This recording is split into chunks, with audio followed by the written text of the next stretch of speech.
Welcome to Martin Survival. Today we're going to discuss the practical use of an axe in the field. So stay with me and we'll be back shortly.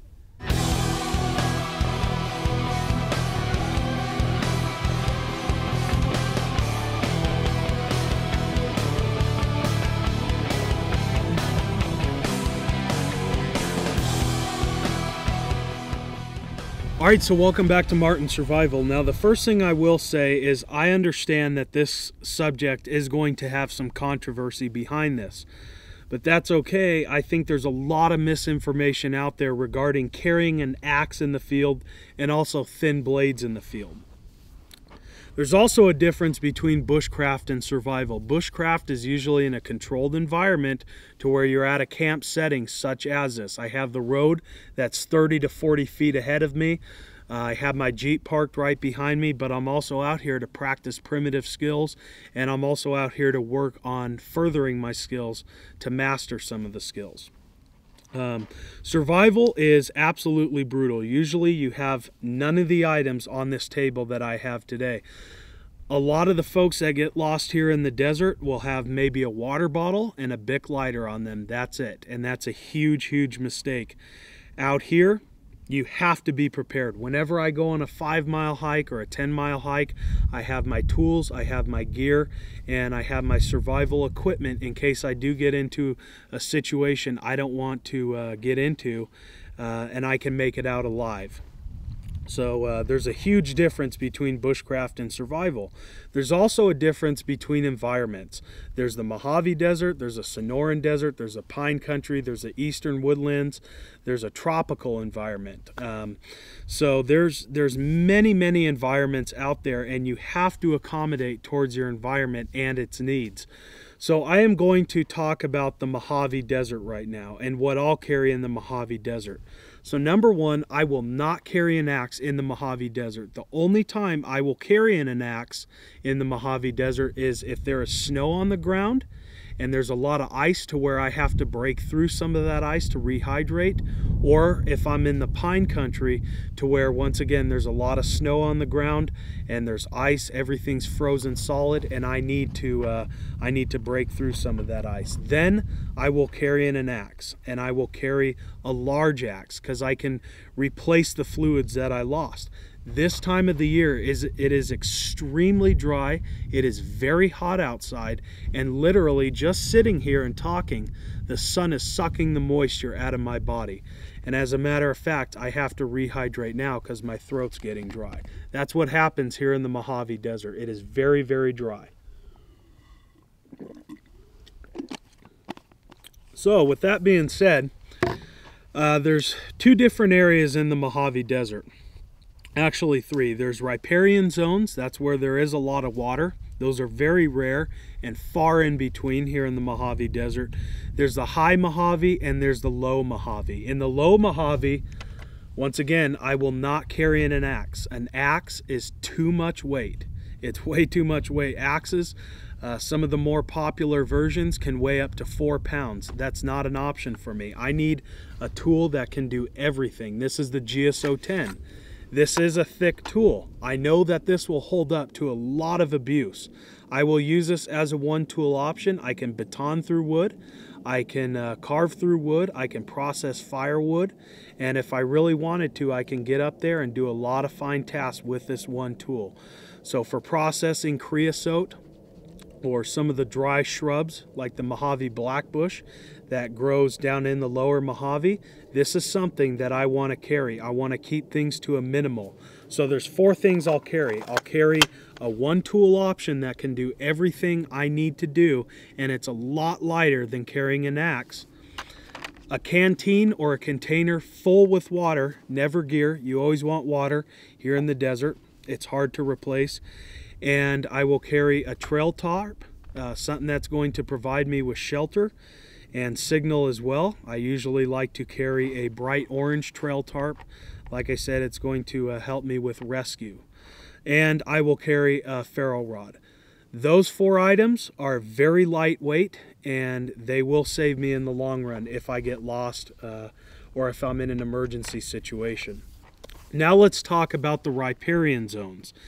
Once again, if I'm practicing skills, if I'm doing a lot of bushcraft skills and it's a controlled environment, absolutely. Carrying an axe, processed cottonwood, chop through some of the thicker willows and some of the mesquite especially, yeah, that's an option. You know, I'm in a controlled environment, I know my setting, but if I'm out for a hike, no, I'm not going to carry that. I am going to carry what I carry in the Mojave Desert.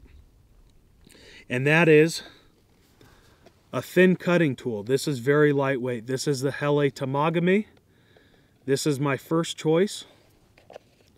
I've really grown used to this knife. Or I can carry my Hele Harding. This is even lighter. The difference between these is the weight. This does have a little bit more weight, but the reason why I chose this tool is because there's a little bit more length on the handle. I like that. I have large hands. Don't get me wrong, there's absolutely nothing wrong with this tool. I have carried this for quite a while now, and on occasion I still do use this. So that's an excellent tool. So I will carry a thin profile knife that can carve and cut with ease and handle very, very light batoning. I will not baton much with this tool. As a matter of fact, I think I've only batoned once or twice with this knife. Will it hold up to light batoning? Sure it will. I will carry a pair of clippers. This is also a very lightweight item. I could get in there, clip a yucca leaf, a Joshua tree leaf, start weaving cordage, make some sandals, a basket, whatever I want to make. And this is a hell of a lot lighter than an axe. So this is a part of my kit. Then I will carry a folding saw. Now this folding saw has a lock on it. I really like that feature. This is the Baco Laplander. This thing can hold up to a lot of abuse. I have used this to saw and process juniper, yucca stalks, oak, a lot of dry wood out here in the desert. The juniper is a hard wood. So this is something that I will use for dry, hard wood. In the Mojave Desert, we have a lot of it. It's very rare to find softwoods. The only time we're really going to find softwoods is in those lower riparian zones. And once again, the likeliness of us finding a lower riparian zone around this area is very, very slim. If we're in a controlled setting, once again, that changes. And the last thing is a multi-tool. This thing has a backup blade and it has a backup saw. So this saw is a lot thinner. It's a lot shorter, of course. It's still a very jagged saw, but I will use this for carving traps and chores such as that. And I got to rehydrate once again. It's hot, my mouth and throat is drying.